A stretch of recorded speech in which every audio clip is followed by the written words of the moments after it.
Македонија ја живее најтешката седмица во својата независност, а вчера го проживеа, слободно ќе кажам, најцрниот ден во кој што на вечните почивалишта испративме 59 наши сограѓани кои што несрекно го загубија животот. Во едни вакви моменти на траур, на болка, на гнев, кој што не одзема сите нас, а особено роднините на загинатите, со отец Бобан ќе зборуваме за тоа што не учи црквата, како во верата да ја бараме надежта и утехата, како да се издигнеме од ова и како да продолжиме да живееме во христијански дух.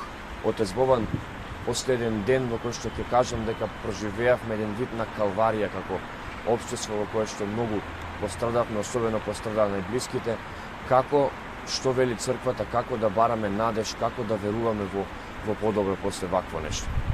Најпрво сочувство до семејствата, оно што црквата секогаш со својот молитвен крик го посакува за упокоените, а тоа е добар рај и Царство Небесно.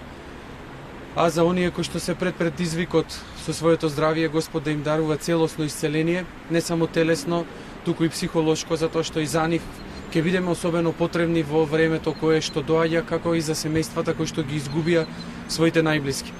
Она што црквата го нуди во овие моменти е својата сострадална љубов, сострадание кое што не е само едно чувство или една декларативност, туку се работи за една подготвеност, живо да се учествува во страдањето на луѓето.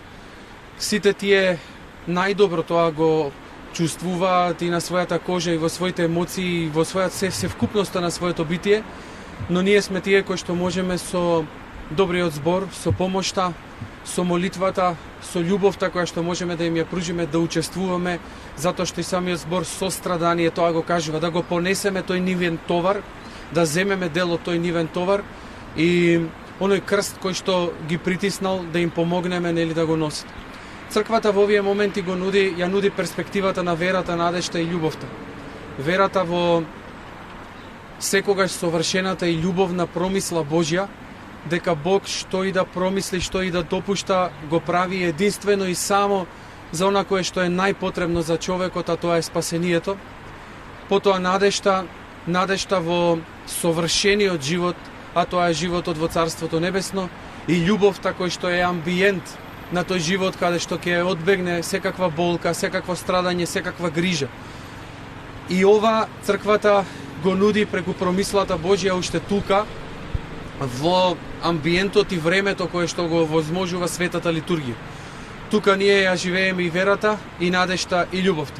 Во амбиентот на литургијата не само што ги живееме овие нешта, не само што живо ги чувствуваме преку тој личен опит на најпрво на промената, на себе испитувањето, на покајанието, туку литургијата ни го нуди и оној линк со небесната црква. Линкот во кој што се и 59 мината откочани конкретни личности со име и презиме, со своја болка, со своје страдање, со свој живот, каде што ние можеме да се поврземе со нив. И тоа е поврзување преку верата, преку надежта и преку љубовта.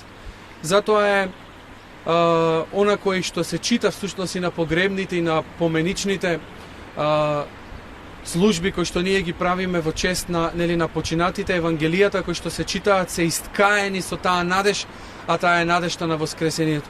Знаете, црквата секогаш пее за воскресение и вели: аду, каде ти е бодилото, смрт, каде ти е победата, Христос воскресна. Е во таа перспектива на воскресението ние всушност ја гледаме таа надеж за оној живот кој што не престанува.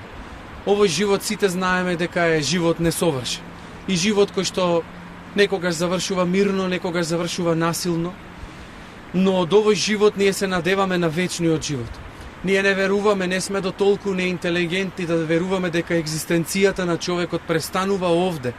Со овој живот кој што е преисполнет со предизвици, искушенија, со радост понекоја и задоволство, но ние тежнееме кон оној живот кој што нема мана, а тоа е совршениот живот, животот во Царството Небесно. Јас затоа им ја нудам и на семејствата, но и на целиот христијански род кој што живее меѓу нас, таа перспектива, перспективата на верата, надежта и љубовта, перспективата која што ја нуди црквата. Не за лесно да ги пребродиме овие моменти на траур, на тага, на неверување, на гнев, на секаква една емотивност која што не поразува, туку за да им ја понудам перспективата на онаа надеж која што овде треба да ја има, а која што завршува во љубовта во Царството Небесно. Отецеве, црквата сами кажавте секогаш нуди и поучува на тоа дека животот не завршува овде, дека се надеваме на подобро, ние веруваме и се надеваме дека тие се на подобро место од овој систем кој што не успее да ги заштити. Меѓутоа во едни вакви моменти се навраќаат сеќавања, чувства на тоа дека како сите црнила за нас да се создадени, како народ, како нација многу пострадавме во овие 34 години. Дали е во духот на христијанството, во духот на верата да веруваме во проклетство, во некоја црна судбина? Смееме ли како верници да помислуваме на такво нешто и да веруваме дека тоа не се случува поради некое проклетство? Не, треба да се запрашаме зашто тоа не се случува. Треба да ја видиме и да ја најдеме својата улога во сето тоа што ни се случува. Знаете, ние не смееме сега овој момент, оваа жртва на овие млади луѓе која што е жртва за сите нас. А тоа е жртва не за ние да се запрашуваме и секогаш оддалечени од настаните и од нашето учество во тие настани, со сите наши постапки, со сите наши дела, со сите наши чувства, кои што би рекол се никакви и кои што го предизвикаа сето ова, ние да се тргаме да настрана и сега да размислуваме за проклества и за тоа што некој нам ни прави. Не, нам никој не ни прави, сами ние правим. Ако се движиме во темнината на пештерата, неминовно ќе паѓаме, ќе се рануваме, ќе се повредуваме и нема да го гледаме никогаш излезот и тоа парче светлина кон кое што треба да одиме за да излеземе од таа темнина во која што се наоѓаме. Гледате со какви категории изборувам, со категориите на дејството, на она што ние треба да го направиме во дадениот момент. А тоа е нашето преумување, нашето поправање, а тој друг ум кој што треба да го стекнеме е умот Христов. Така вели свети апостол Павле, да стекнеме ум Христов. И тука нема проклетство, нема црнила во кој што ние не учествуваме и кој што ние сами на крајот на криштата си ги допуштаме, ако можам така да кажам, или си ги овозможуваме. Значи, ние треба да се преумиме, да го смениме начинот на однесување, начинот на размислување, начинот на постапување. Едноставно треба да се промениме толку коренито, што ваквите моменти нема ни да се случуваат. Не е ова казна од Бога. Бог не е тој кој што казнува. Бог не е казнувач. Бог не е суровиот чичко во наводници кој што стои и ги чека сите наши престапи за да не санкционира и да не казни. Бог е љубов. Не може љубовта да казнува, туку љубовта го чека покајанието и го помага нашето покаяние. Ние сме тие што самите се казнуваме. Бог ни вели: одете кон светлината, одете кон доброто. Не, ние избираме темнината и злото. Тогаш кој ни е крив за изборот кој што ќе го направиме? И неминовно, ако сакам додам и да се движам во кал, тогаш ќе бидам извалкан. Лебот свој ќе го јадам во кал, детето свој ќе го воспитувам во кал. Тогаш што очекуваме, како сакаме? Додека не се преумиме и додека не се смениме, сето ова би рекол ќе биде состојбата што самите ја избираме, што самите ја предизвикуваме и во која што самите за жал учествуваме. Треба да научиме еднаш за секогаш онака како што и ниневјаните тоа го направија, кога излегоа пред предизвикот во Стариот Завет да биде уништен нивниот град заради нивното беззаконие духовно, тогаш тие го направи единственото потребно. Вели Стариот Завет, историјата на Стариот Завет вели: со пепел ги покрија своите глави, се обрекоа во свеќи, се обрекоа во вреќи и 3 дена жалеа, тагуваа и пред Бога се молеа за она кое што го направија како беззаконие пред Бога. Значи неминовно и не може никој да ми каже дека е иземен од овој општ тренд кој што го создава во овој амбиент во кој што сме и овој систем. Со некаква своја постапка, со некакво свое дело, со некаква своја мисла. Затоа треба сега толку да се скрушиме, секој да се сврти во себе си и да рече: како јас придонесов за сето ова. И изменувајќи се, ама тоа изменување не да биде само за денес или за утре или за една недела или за една година. Туку Мислам дека имињата на овие жртви, на сите жртви на системот, треба да бидат испишани по сите агли на градовите, за толку често да се подсетуваме за тоа дека сите ние направивме тие да бидат жртви на сите нас.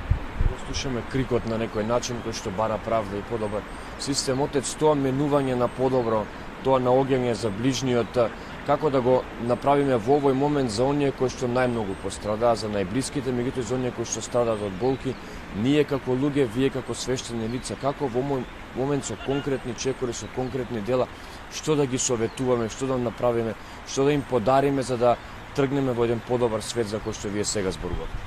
Она што сите сега во моментот треба да го правиме е најпрво да не ги заборавиме.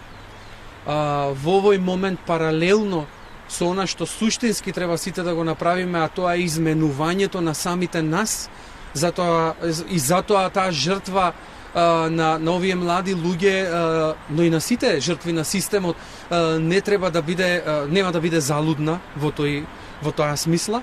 И она друго кое што можеме да го направиме за нив е секој да помогне на начинот на кој што може. Знам дека сите можеме да помогнеме со молитвата, сите можеме да помогнеме со добриот збор, сите можеме да помогнеме со некаков можеби и финансиски удел, нели, во нивната тага, не заради тоа дека ние можеме да ја купиме и откупиме жртвата на оние кои што пострадале, но оние кои што сега се пред извикот на своето здравје, да го помогнеме нивното семејство да биде со нив и така натаму. Значи, толку многу можеме да направиме, а тоа е толку едноставно. Но најмногу од се да се молиме за нив, да се обидуваме, да го посетуваме Кочани, да бидеме отворени секогаш за разговор и за диалог, затоа што тоа најмногу им треба, затоа што сега опасноста на затворањето во себе, во својата тага може да ја предизвика најголемата пропаст и трагедија, а тоа се една состојба на безволност, една состојба на немање надеж и така натаму. Сите ние треба да помогнеме сега во тоа, правејќи вие медиумите, сакам да ве пофалам во овој момент за сето тоа што го правевте, учествувајќи професионално, би рекол, и така да продолжите во тагата на роднините, на родителите, но и на севкупниот народ, да правите што повеќе дебатни емисии, каде што ќе поканувате експерти кои што ќе изнесуваат, нели, би рекол, своји идеи, совети, како да се надмине се тоа, но и како да не дојде до се тоа повторно. Значи, не само во моменти на тага, на едно општо страдање да го правиме тоа, туку и во моменти кога е мирно времето, нели, да го правиме тоа, да се подсетуваме за нашата улога, за етичките принципи во кои што сите треба да се изградуваме. Исто така, да му понудиме ово општество, да продуцираме идеи, да му понудиме на младиот човек, на оние кои што сега ќе излезат од болниците, но ќе бидат пред предизвикот и ќе ја живеат таа траумата на настанот, кои што го преживеа, но и кои што ќе продолжат да го преживуваат заради белезите и на своето тело, и на својата психа, и на својата душа. И ние треба сега да им понудиме модели во кои што тие ќе видат дека се вредни да го живеат овој живот и да живеат заедно со нас, да не бидат отфрлени, туку да бидат, нели, прифатени и прифаќени.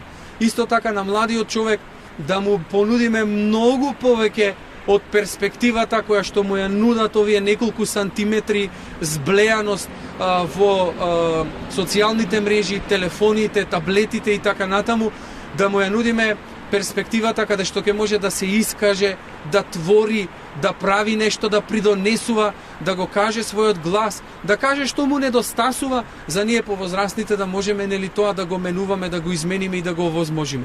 Значи, имаме толку многу што да правиме и да ја надминеме веќе оваа статичност на нашето општество, во кое што толку се е исто, што дури го заморува човекот и ја замира неговата севкупност.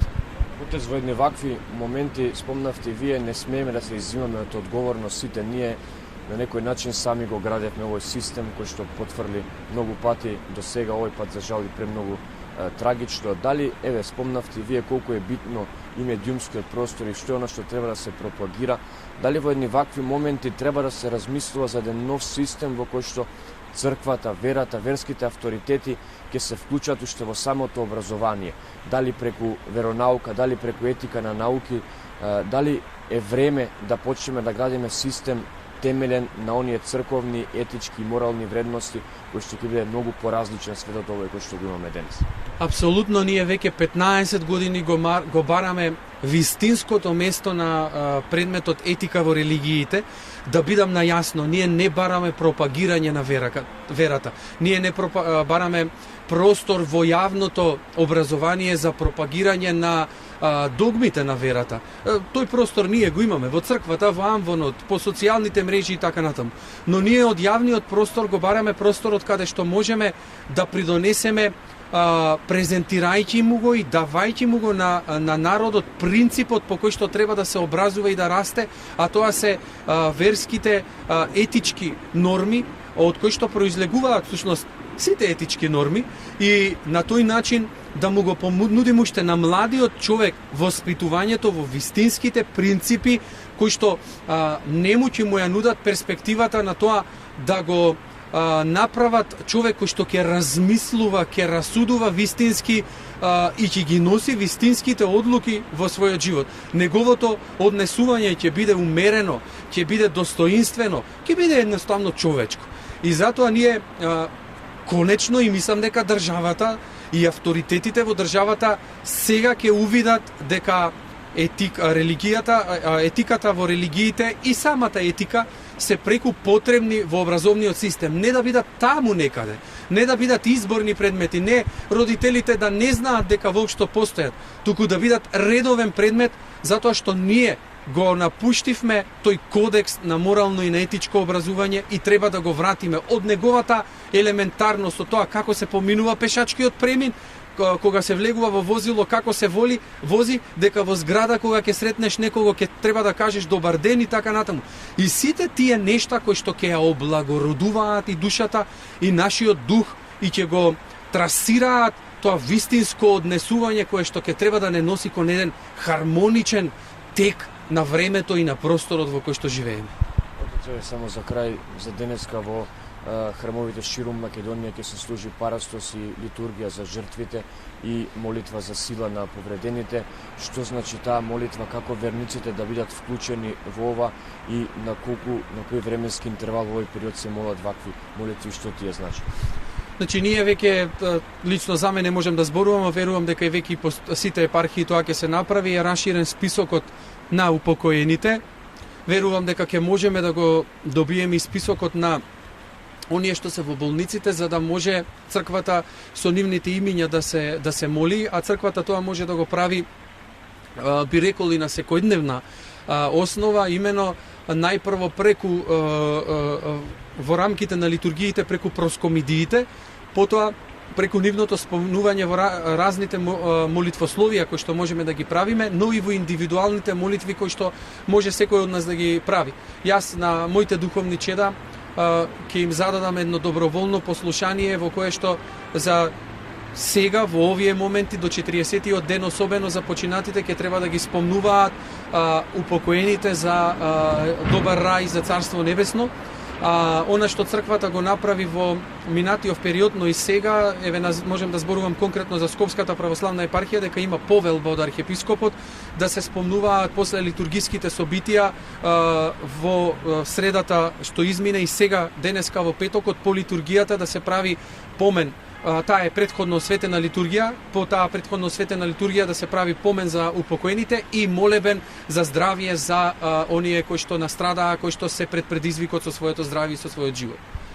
Слободен, ви благодарам многу за овој разговор. Верувам дека на овој начин континуирано ќе продолжиме да упатуваме апел и да почнеме да градиме едно општество кое што ќе се базира на љубов, на надеж и на вера за кој што вие зборувате. Дај Боже, и секогаш да ги носиме во паметта и во нашето секојдневие постраданите, за да бидат наш поттик и нивната жртва да не биде залудно. Тие сега едноставно да ни бидат образец кон нашето поправање. Благодарам многу.